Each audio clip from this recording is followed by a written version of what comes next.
Hallelujah. യേശുവേ നന്ദി. പ്രിയപ്പെട്ടവരെ, വിശുദ്ധ യോഹന്നാന്റെ സുവിശേഷം 4-ാം അധ്യായത്തിൽ നമ്മൾ കാണുന്നുണ്ട് യേശു യാക്കോബിന്റെ കിണറിന്റെ കരയിൽ ഇരിക്കുന്ന ഒരു ഭാഗം. ഈ ഭാഗം ഞാൻ വായിച്ചപ്പോൾ ഞാൻ ധ്യാനിച്ച ഭാഗം.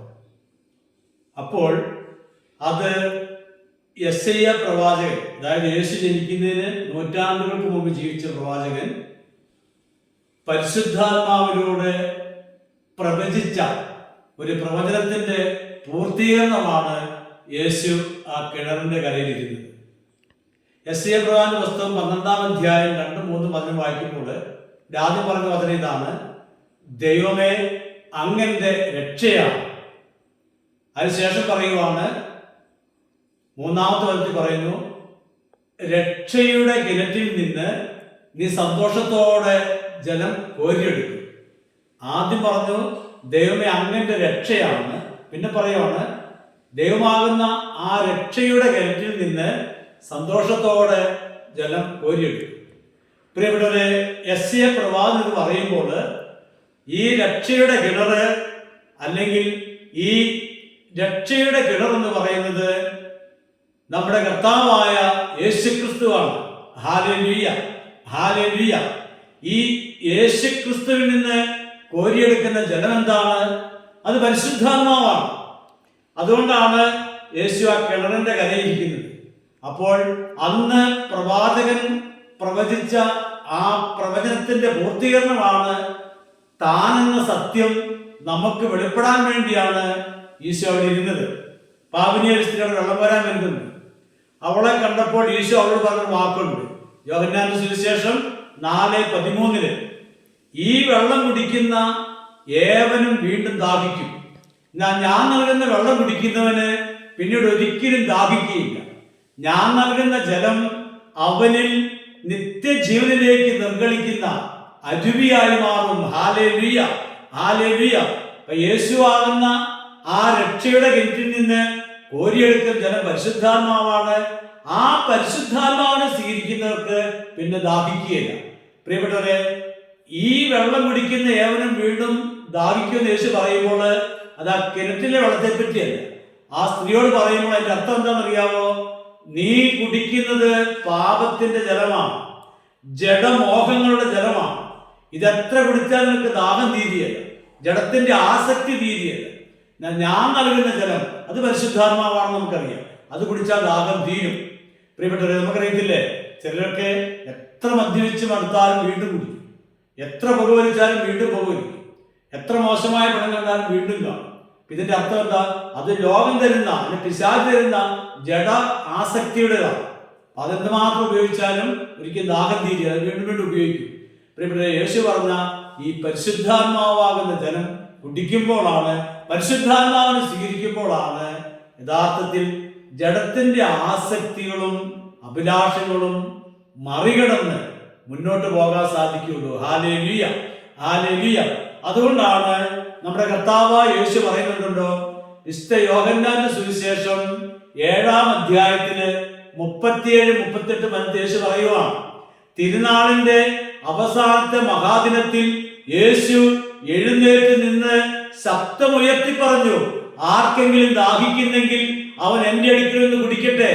എന്നിൽ വിശ്വസിക്കുന്നവന്റെ ഹൃദയത്തിൽ നിന്ന് വിശുദ്ധ ലിഖിതം പ്രസ്താവിക്കുന്ന പോലെ ജീവജലത്തിന്റെ അരുവികൾ ഒഴുകും. ഇത് യേശു പറഞ്ഞത് തന്നിൽ വിശ്വസിക്കുന്നവർ സ്വീകരിക്കാനിരിക്കുന്ന പരിശുദ്ധാത്മാവിനെ പറ്റിയാണ്. ഹല്ലേലൂയ. യേശുവേ നന്ദി, യേശുവേ സ്തുതി. ഈ വെള്ളം കോരാൻ വന്ന സ്ത്രീ യേശുവിന്റെ വചനത്തിലൂടെ തന്നെ ആത്മാവിന്റെ ഒരു അഭിഷേകം പ്രാപിച്ചു. അപ്പോൾ അവൾ പട്ടണത്തിലേക്ക് ഓടി ഒരു ജനസമൂഹത്തെ മുഴുവനും യേശുവിന്റെ അടുക്കിലേക്ക് കൂട്ടിക്കൊണ്ടുവന്നു. ഹല്ലേലൂയ, യേശുവേ നന്ദി. യേശുവിന്റെ വചനം, യേശു വചനം പറയുമ്പോൾ തന്നെ, അല്ലെ യേശുവിന്റെ വചനം പ്രഘോഷിക്കപ്പെടുമ്പോൾ തന്നെ പരിശുദ്ധാത്മാവിന്റെ പ്രവർത്തനം നടക്കുന്നുണ്ട്. അതിന്റെ ഏറ്റവും വലിയ തെളിവാണ് അപ്പോസ്തല പ്രവർത്തനം 10-ാം അധ്യായം 44-ാമത്തെ വചനം. അവിടെ പത്രോസ് ശ്ലീഹ യേശുവിനെ പറ്റി, യേശുവിന്റെ വചനത്തെ പറ്റി പറഞ്ഞുകൊണ്ടിരിക്കുമ്പോൾ തന്നെ അത് കേട്ടുകൊണ്ടിരുന്ന എല്ലാവരുടെയും മേൽ പരിശുദ്ധാത്മാവ് വന്നു. Hallelujah, hallelujah. പ്രിയപ്പെട്ടവരെ, യേശുവാകുന്ന രക്ഷയുടെ കിണർ, പ്രവാചകനാൽ മുൻകൂട്ടി പറയപ്പെട്ട ആ രക്ഷയുടെ കിണർ യേശുവാണ് നമ്മൾ കേട്ടു. ആ യേശുവിലൂടെ നമുക്ക് ലഭിക്കുന്ന ആ ജലമാണ് പരിശുദ്ധാത്മാവ്. ഈ ജലത്തെ സ്വീകരിക്കാത്തോടത്തോളം കാലം ഈ ലോകത്തിന് വേണ്ടി, ഈ ലോകത്തിന്റെ സുഖ മേഖലകൾക്ക് വേണ്ടി, അല്ലെങ്കിൽ ഈ ലോകത്തിൽ കിട്ടാവുന്ന ഭൗതിക നേട്ടങ്ങൾക്ക് വേണ്ടി മനുഷ്യനിങ്ങനെ ഓടിക്കൊണ്ടിരിക്കും. എന്നാൽ എന്ന് യേശു ആകുന്ന രക്ഷയുടെ കിണറ്റിൽ നിന്ന് പരിശുദ്ധാത്മാവാകുന്ന ജീവജലത്തെ സ്വീകരിക്കുന്നു, ആ നിമിഷം മുതലാണ് ഈ ലോകത്തോടുള്ള അവന്റെ ആസക്തി വിട്ടുപോകുക. അപ്പോൾ മുതലാണ് അവനൊരു നിത്യതയെ പറ്റി ചിന്തിക്കാൻ തുടങ്ങുക. പരിശുദ്ധാത്മാവ് നിറയുന്ന ഓരോ വ്യക്തിയുടെയും ഏക ലക്ഷ്യം നിത്യതയാണ്. ഈ ജീവിതം കഴിഞ്ഞാൽ സ്വർഗമുണ്ട്. ആ സ്വർഗത്തിൽ ദൈവത്തോടൊപ്പമുള്ള ഒരു നിത്യതയുണ്ടെന്നുള്ള കാഴ്ചപ്പാടുകളാണ് പരിശുദ്ധാത്മാവ് ഒരു വ്യക്തിക്ക് നൽകുന്നത്. ഹല്ലേലൂയ.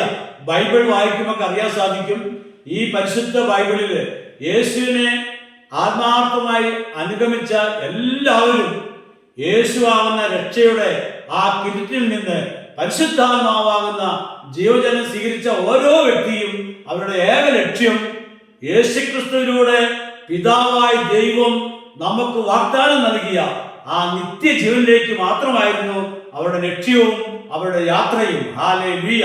യേശുവേ നന്ദി, യേശുവേ സ്തുതി. അതുകൊണ്ട് പ്രിയപ്പെട്ടവരെ, ഈ ലോക മോഹങ്ങളിൽപ്പെട്ട് കിടക്കാതെ, ഈ ലോകത്തിന് വേണ്ടി മാത്രം ജീവിക്കാതെ, ഇതിനപ്പുറത്തേക്ക് നമ്മുടെ കർത്താവായ യേശുക്രിസ്തുവിലൂടെ ഒരു നിത്യജീവനുണ്ട്.